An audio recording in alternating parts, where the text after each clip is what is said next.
Dear system analysis all across the world, I want to take this opportunity to welcome you all to Bergen, to the university, and to the 2020 Virtual System Dynamics Conference. This year, we're celebrating the 25th anniversary of the System Dynamics program here in Bergen and the 20-year anniversary of the Millennium Conference of the System Dynamics Society. In fact, I am welcoming you from the top of Mount Fløyen, the venue of the banquet of the Millennium Conference 20 years ago. It is thanks to the immense effort of all of you, the program committee, the organizers in the home office in the United States, the local organizers here in Bergen, the conference sponsors, and many, many volunteers, as well as all of you participants, that we are able to overcome the many challenges that currently face us and can come together to address important issues, many important issues that are covered by this conference. Special thanks go to all of those of you who made this virtual conference a reality. The System Dynamics program and the University of Bergen is focusing on global sustainability and resilience, currently challenged by climate change and an unprecedented pandemic. Never before has there been a more urgent call for systemic perspective on global issues, a call for global strategy development, coordinated policy design, and consorted decision-making and action. Never before has the need for modeling and analysis and the quest for knowledge been greater. Never before has the developments in nature and society made the relevance of system dynamics research, education, and practice more evident. Consequently, we're proud to host the System Dynamics program and now the 2020 Virtual System Dynamics Conference that we expect will leave a small but remarkable footprint for the years to come. That the late Vera Lynn's song, "We'll Meet Again," linger on long after this conference in the hope that we can all return to some normality so that we can invite you to Bergen for a real next time around. Good luck with the conference. Thank you, Paul. And we now switch to the second part of today's opening ceremony, which is the part by the program chairs. I'm one of the three program chairs, and with me is... Hi, I'm Sarah Metcalf. And hi, I'm Brad Morrison. When Brad, Sarah, and I started working on this conference a little over a year ago, we all still expected to be meeting in beautiful Bergen. And as everybody knows, things turned out a little bit differently. And because of the COVID-19 pandemic, this conference is now online. We are very happy to say that the result is quite great. But before I go into that, let me point out that every year organizing conference takes a lot of time and energy. There are local chairs, the society office, thread chairs, workshop chairs, colloquium organizers, sponsors, many volunteers, and of course, all the authors and presenters that put in time and energy to make this work. That's true of any year in which we organize this conference, and of course, even more so in this special year where we moved everything to an online format. And as a result, we have a conference which has an all-time record in terms of numbers of attendees. We have 644 attendees who will be with us throughout the program. 226 people who are here for the COVID plenary, which is open to the wider public. 100 colloquium guests, and 39 people who additionally joined us for the summer school. So that brings a total number of attendees over just a little bit over 1,000, We have 61 countries represented, and so that makes this into a truly global experience. And there's one other way in which we set a record at this conference. I don't think there's been any conference that run, any system dynamics conference that run for 24 hours a day, but this year we are doing that. Well done. In terms of submissions, this is not an overall record, but still a very good year. And Sarah will explain a little bit more about the other numbers on this slide. Thanks, Etienne. Yeah, so this year we have over 500 submissions that we're proud to be able to consider for the program. There were lots of reviewers that supported this task, and over 750 reviews were completed.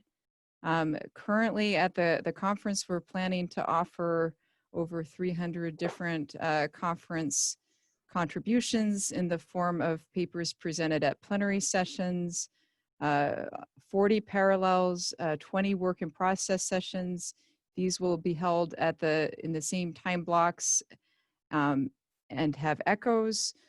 The feedback sessions will also be held in some of those time blocks. We have some dedicated time for posters as well, and nearly 70 posters being represented at the conference.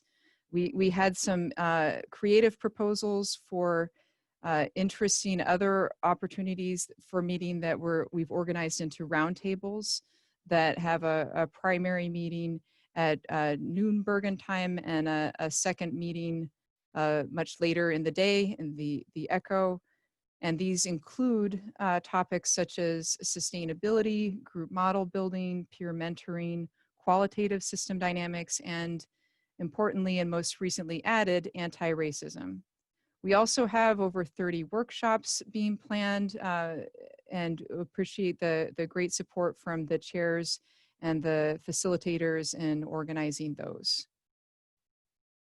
I just would like to talk briefly to the subject matter that we're covering in the 8 different plenary sessions that we have organized. The first one that's going to be held on today, on Monday, is the societal containment of COVID-19. This is exciting, as Etienne mentioned, because it's a public plenary, so we're using it as an opportunity to expose people to system dynamics more broadly than the society, and also we think perform a public service by making some of the state-of-the-art modeling work accessible publicly on that front.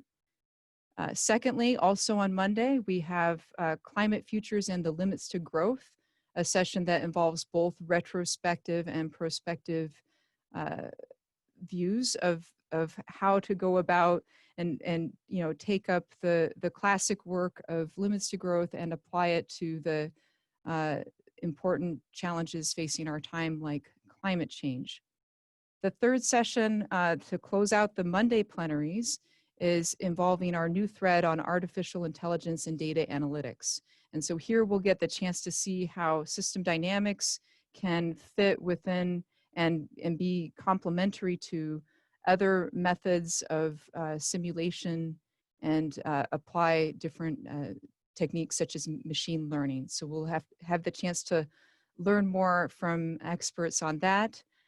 Tuesday morning, bright and early, for some of us at least, we'll have 2 plenaries on scientific advances and then on connections between electricity and sustainability. Both of these sessions feature some of the best work that has come up through our submission systems this year, and we're very proud to be able to showcase it. Then on Wednesday, the last group of plenaries will begin with hindsight and foresight, a look at moving the field forward based upon the good work that we can look back to in the past. And then we'll talk about using community-based system dynamics and how communities can be better engaged and involved with doing work with system dynamics that advances important social change. And then finally, the plenary sessions will close out with a reflection on some of the best work in system dynamics, looking back at collections by Jay Forrester on social dynamics and economic dynamics, and also pointing to current work now that is considered the best application award. The session formats outside of the plenaries include the poster sessions, as mentioned. So these will be focused on Tuesday and Wednesday. They are scheduled at times when there won't be conflicting activities. So you're encouraged to go out to the online schedule and see when a poster presenter will be live and available to discuss in a Zoom meeting room. We are doing Best Poster Awards this year, and thankfully Etienne is in charge of that process, so please stay tuned for more. The workshops traditionally are on Thursday for the virtual conference. Since we've sort of stretched things out, they're both Thursday and Friday. There are some repeat offerings. Please do sign up. You can do that through the conference website, and then the workshop facilitators can see who plans to attend. Just a note that the other meetings that are often occurring during the conference will not be occurring this year during the conference due to the virtual format. So the chapter, the special interest group, and the general business meetings will all take place outside of the conference week. Some of these have happened already, and others will be soon scheduled. A new virtual format for this year to help compensate for the fact that, as Etienne said, we have a 24/7 schedule. We do have breaks, and important caveat is that not everyone is expected to attend everything live. And so we have echo sessions to help engage participants live in sessions that they were unable to attend live. These sessions occur in opposite time zones, and they are an opportunity to continue the discussion that is begun during the original live presentation. While this format is developed for the virtual conference, it allows a deeper engagement that wasn't previously possible, and we're very grateful for the session chairs who have stepped up to chair both echo sessions as well as the original live sessions. So to be clear, authors may be present at the echo sessions. They are encouraged to, but they will not be presenting their material directly in the echo sessions. And any participants in the echo sessions should take advantage of the fact that most of the conference will be recorded, and so they can view the recordings for the original presentations prior to attending the echo session. And of course, view any of the other paper materials that are available on the conference website. All right, Brad, we'll talk about participation norms. Thank you, Sarah. So as you can see, there's lots of exciting happenings during this virtual week that we're going to have together. We think there's some fabulous system dynamics work that's going to be showcased. The content and the people involved represent a norm of inclusivity. We're delighted at the diversity we have been able to incorporate into this conference. It's a real hallmark of the strength of our system dynamics community. So in order to foster the most effective community during this week together, we'd like to suggest some norms or rules of engagement that we think will help you get the most out of this and also help your colleagues and other participants get the most out of this. So first of all, a reminder to all of the presenters and session chairs that we're expecting you to arrive 25 minutes before the beginning of your scheduled session. That is what we call the green room time, and that will be time for you to meet your technical volunteer and for the session chair to coordinate things with the presenters and make sure everything is working technically correctly. For plenary sessions are being held in a format that is called a Zoom webinar. That means that the audience will be muted and audience videos will not be visible. Please don't worry when you log on and you can't see your own video on the screen. That's because in the webinar format, the only videos are those of the people who are panelists, meaning the presenters and session chairs.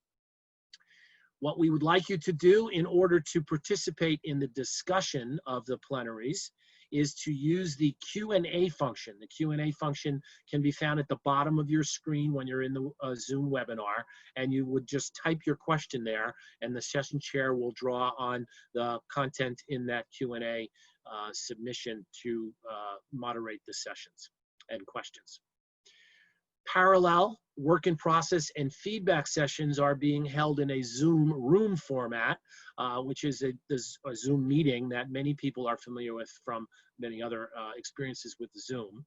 There's a few things that we think will be helpful there. First of all, please mute yourself when you are not speaking. This is more or less a best practice around the world for meetings that are larger than a few people. That's mostly to keep out the background noise so that we don't hear distractions or other kinds of feedback. For those of you who are familiar with Zoom, you need to know that the raise hand feature has been disabled. That's an intentional choice of the conference organizing group for reasons we could discuss elsewhere. So if you want to ask a question, there's two ways to do it. One is to type into the chat function the letters HU, which stand for hand up, or you could just type your question into the chat. The session chair will then use what's in the chat to moderate the question and answer when the time comes for that in the session. The chat function can also be found at the bottom of your screen when you are in a Zoom webinar or Zoom meeting room, which is the way these sessions will be held. We would request that you keep your video turned on, share your video. Everybody will feel more connected and involved and engaged if we can see faces when that's going on. But please realize that the sessions are being recorded, so your video will be potentially recorded for and available for others to see for a few weeks. So you do want to be careful about what's being seen there. Also, please feel free to use the chat function at the bottom of the screen for conversation with other people in the session. The research seems to suggest that by allowing that kind of parallel conversation going on during a Zoom meeting, it actually enhances engagement and involvement. So please feel free to chat with others while that's happening. Finally, I would like to suggest that you kind of help us remember or reflect on the virtual experience that we have together as a community this week, and do that by submitting some photographs that we can collate and combine and use as part of our closing ceremony on Friday. So to do that, what we want you to do is just take a photo. Take a photo of anything. It could be a screenshot like this screenshot of the gallery that you have there, or something that happens in the 3D space like the one you have on the bottom. Or just take a photo of what you're doing when you're on a break, whether that's walking your dog or cooking your dinner. Whatever's going on, take some photos, take some selfies, and send them in. Send them in as an attachment to this address, photos@systemdynamics.org.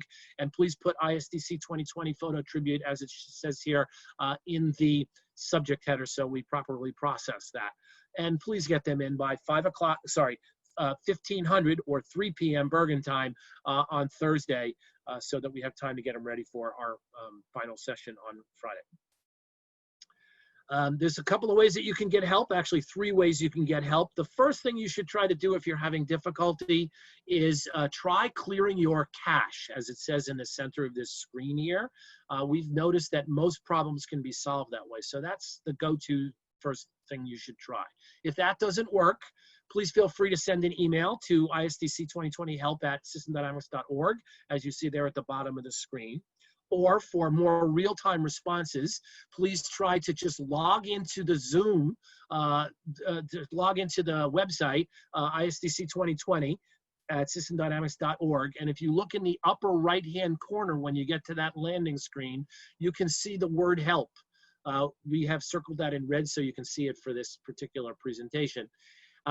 If you click on help, you will find that you're put into our Zoom help room, and that is going to be manned or staffed by System Dynamics Society volunteers and others who can help you with hopefully whatever kind of problem that you have at the time.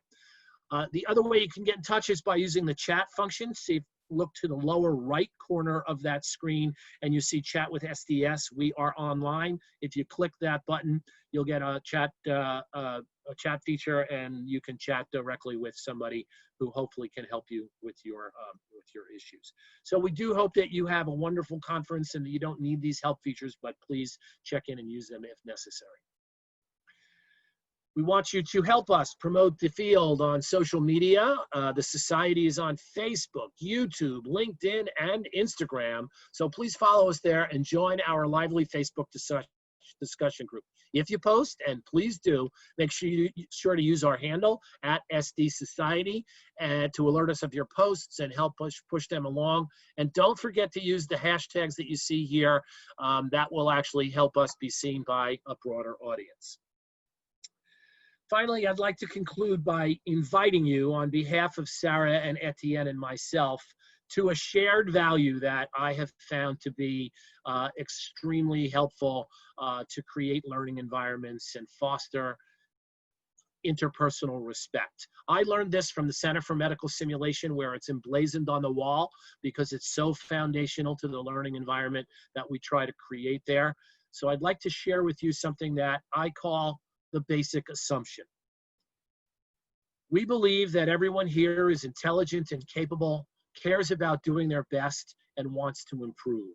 I have found this to be so important that I actually begin every semester with my students by promising that I will hold that assumption about them throughout the semester, even when they do things that don't seem like they're so intelligent or capable or whatever. I also know that John Sturman and the faculty at the MIT System Dynamics Group are doing the same now. And I think it's a truly foundational value that Etienne and I, and Sarah and I promise to continue to share about all of you during this week. And we invite you to adopt the same basic assumption about us, the entire conference organizing team and volunteers, and all of your colleagues and other participants during the conference. We think that it will help us all to create the kind of community and wonderful learning environment that's important for us. And now I'd like to invite Jennifer to the stage to give us a little summary of what happened in the System Dynamics Student Colloquium.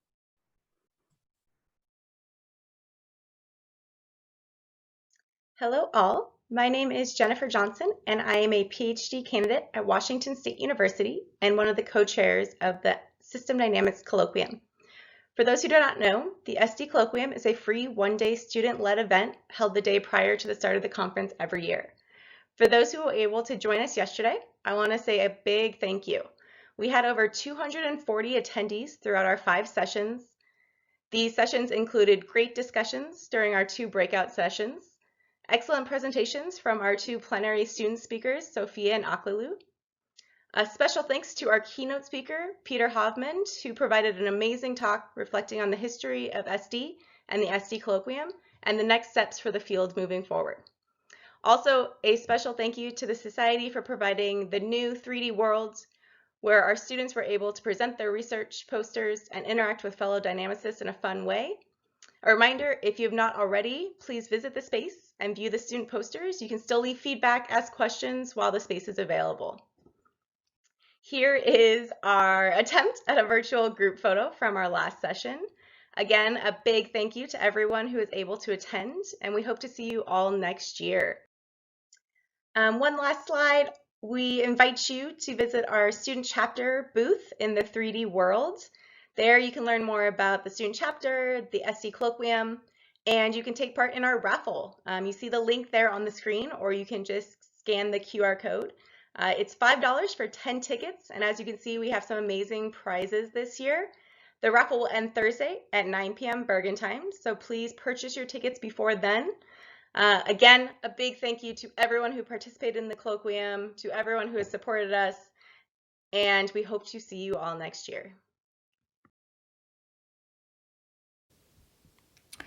As with the main conference, the 7th System Dynamics Summer School also had to be held entirely virtually. I'm happy to briefly report on last week's summer school. At the same time, however, I want to acknowledge that by doing so, I'm taking away too much credit, as summer school is really Len Malczynski's project and achievement. However, given the unearthly time in Albuquerque right now, I will give a quick report out. In total, 105 people participated in the summer school. Based on the parsing quiz, they were allocated to either the introductory or to the intermediate track. In the run-up to summer school, a total of 7 instructors created instructional videos that participants watched asynchronously. Last week, we held 12 synchronous modeling sessions that built on these videos and the assignments introduced in the videos. Going virtual had been a big adventure and left all of us instructors a little scared. And sure enough, there were glitches here and there. But overall, this was an amazing experience, not just for us instructors, but also for the participants. We now have quite a bit of online teaching material and experience for how to facilitate live online sessions. We will thus start discussing how to leverage this to increase the reach of future summer schools. Let me now shift gears and put on my hat as local organizer. We are really very disappointed that we're not able to welcome you in person to our beautiful city of Bergen. However, we do have the possibility to see a bit of Bergen and to do networking and socializing. I would like to warmly invite you to visit the 3D environment as often as you can. You can explore exhibitor booth there, posters from the System Dynamics Colloquium, a series of great System Dynamics videos, and there is a Bergen exhibit area. You can even walk out to a viewing terrace and look down on the city of Bergen. If you get lost or if you need help, people who chose an avatar as the conference ninja are spread across the 3D environment and ready to help you with whatever problem you should face. The 3D environment is located on top of Mount Floyen, one of the many Bergen mountains. It is the same mountain where 20 years ago the conference banquet was held. And there is a banquet also this year, also on Mount Floyen, even if it is just a virtual one. Please do join us tomorrow night at 9 p.m. Bergen time in the 3D environment for the Bergen banquet. We have some beautiful Norwegian folk music for you, a fireside chat with Paul Davidson and Erling Moxnes that is facilitated by John Moorcroft, and there will be a surprise. So please come and join us on Tuesday night. And please use breaks in between sessions to explore the 3D environment and interact with old and new friends. You're truly welcome to Virtual Bergen. Some final words. This conference has only been made possible by the generous contribution of countless sponsors. Please visit our sponsors. There are special slots in the program, both in the 2D and in the 3D world. And finally, if you need help, on the ISDC 2020.systemdynamics.org web portal, on the top right corner, you find a help button that should answer pretty much all the problems that you could possibly run into. Again, welcome to Virtual Bergen.